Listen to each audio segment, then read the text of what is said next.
adanya adegan brutal ya yang dilakukan di pengadilan. Dari awal saya sudah melihat ya pengacara Rasman ini bersama istrinya udah teriak-teriak minta ganti hakim.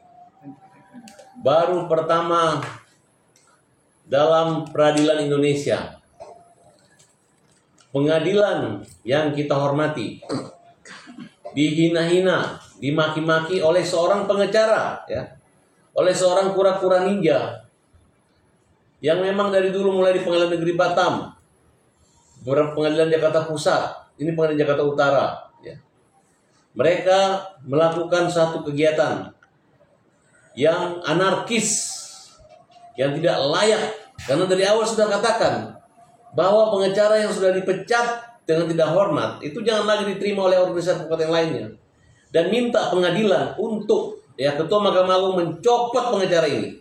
Kenapa? Karena kalau tidak dicopot begini hasilnya.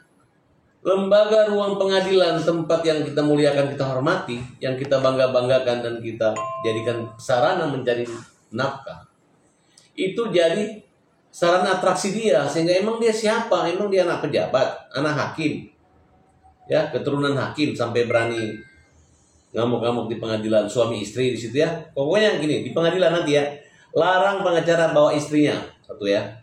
Kedua, larang pengacara bawa preman-preman ya, bawa bodyguard, dilarang.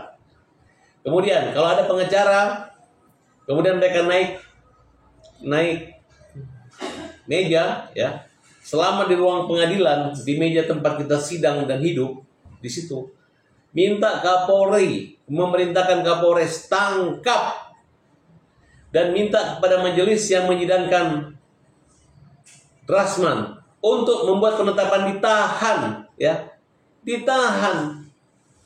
Orang aja udah kasus kecil, kasus maling mangga aja ditahan. Ini kasus ada pengacara yang teriak-teriak, weh, ngamuk-ngamuk. Emang dia nenek moyangnya yang punya itu pengadilan ya. Inilah kalau pengacara yang nggak jelas sekolahnya, yang nggak jelas kuliahnya ya, yang mungkin dulu bukan sarjana hukum, masuk pengacara cuma dari sarjana agama, hasilnya kayak begini gitu ya. Jadi kita minta ya supaya Pengadilan Negeri Jakarta Utara, hakimnya ya, Ketua Mahkamah Agung perintahkan tahan pengacara yang bikin onar, larang keluarganya maupun koleganya maupun pengawal-pengawal yang masuk ke ruang sidang. Ini bukan zaman preman. Dan seluruh pengacara yang ada di situ tangkap semua mereka, proses, tidak usah lagi kasih ampun, nggak ada lagi alasan membela diri segala macam. Memang dari awal berteriak-teriak, dan keributan ini sudah direncanakan. Ini adalah bentuk arogansi, ya.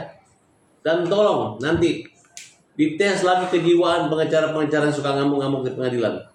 Kalau dia terbukti gila, jangan lagi boleh masuk ke ruang sidang pengadilan, ya.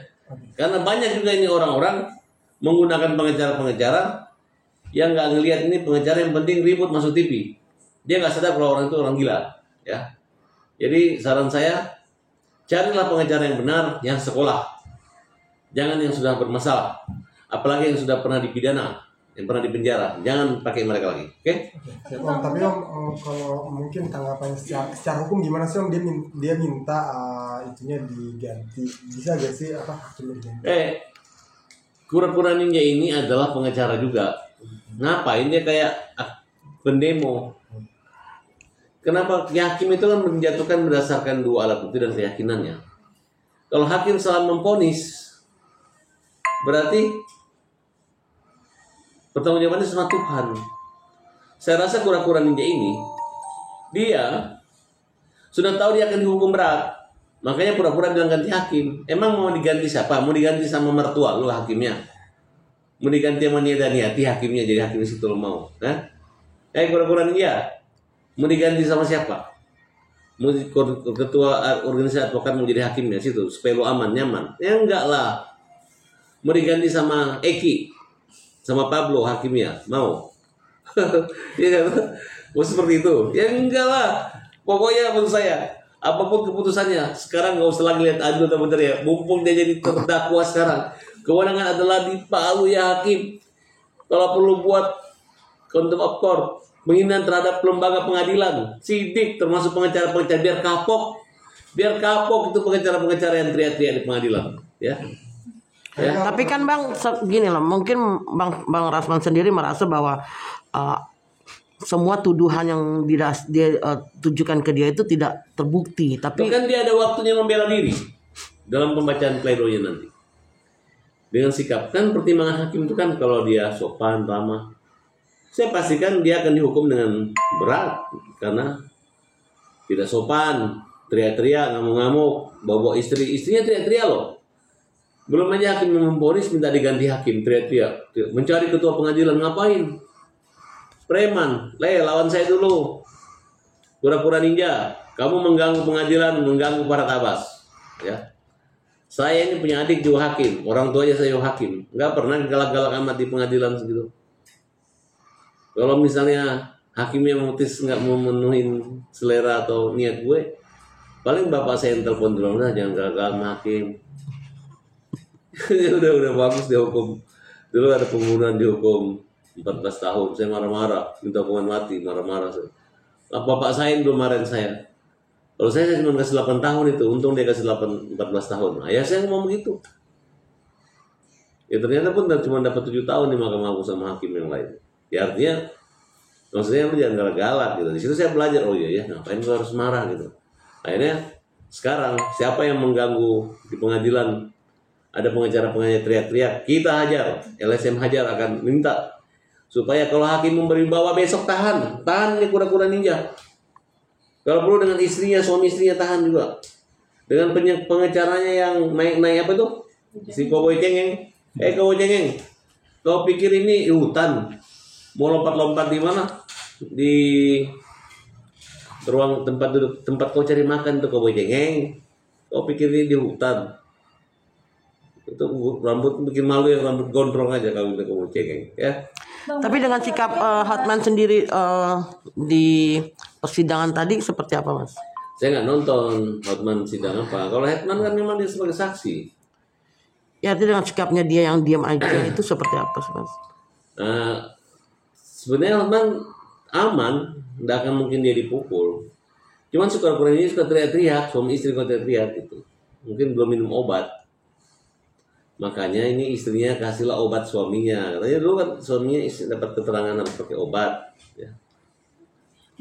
Bang, ini termasuk dalam pelanggaran berat dari kode etik. Oh iya, ini penghinaan terhadap kewibawaan pengadilan. Ini di ruang sidang pengadilan, bukan di WC pengadilan, di ruang sidang. Walaupun persidangan sudah ditutup, ya, kalau tidak boleh kena harus di muka hakim. Ini ruang pengadilan. Hai para hakim se-Indonesia, panitera se-Indonesia. Dari dulu gua udah bilang catat ini namanya kura-kura ninja. Waktu dia ngusir dulu gara-gara mobilnya di pengadilan dilarang masuk, dia ngamuk-ngamuk. Waktu dia teriak-teriak di Jakarta Pusat, waktu kasus Rijatli dulu, dia ngamuk-ngamuk, kelewatan dia. Saya aja direpe-repein, teriak-teriakin semua. Dibilang saya gini-gini, mulutnya betul-betul lemes. Si kura-kura ninja ini.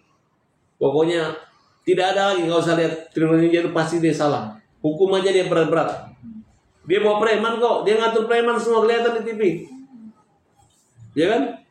Dia nggak berani mukul orang, nempel orang nggak berani, cuma mulutnya aja. Kura-kura ninja ngomongnya kayak kodok, ngerti nggak? Saya marah banget sama kura-kura ninja, karena kura-kura ninja ini memberi contoh yang tidak baik dan menghina pengadilan. Minta Pak Kapolri tolong ditangkap ini. Memang hakim nggak mungkin lapor, nanti LSM Hajar akan laporkan mereka semuanya. Tapi masuknya ke unsur pidana atau gimana, Bang? Ya itu keonaran, sanksi moral aja. Mungkin pidananya nggak ada di situ. Tapi menurut saya kan dia lagi mau jadi terpidana, dihajar dulu dia ini. Nah kemudian Hotman Paris bisa melaporkan dia ke polisi karena dia sebagai saksi, ya perlindungan LPSK sebagai saksi korban, dia bisa laporkan, dilindungi. Ini harus dilindungi ini mereka ini karena ini kan memang mereka haus untuk sidang live terbuka, ngapain? Itu udah kewenangan hakim. Ya.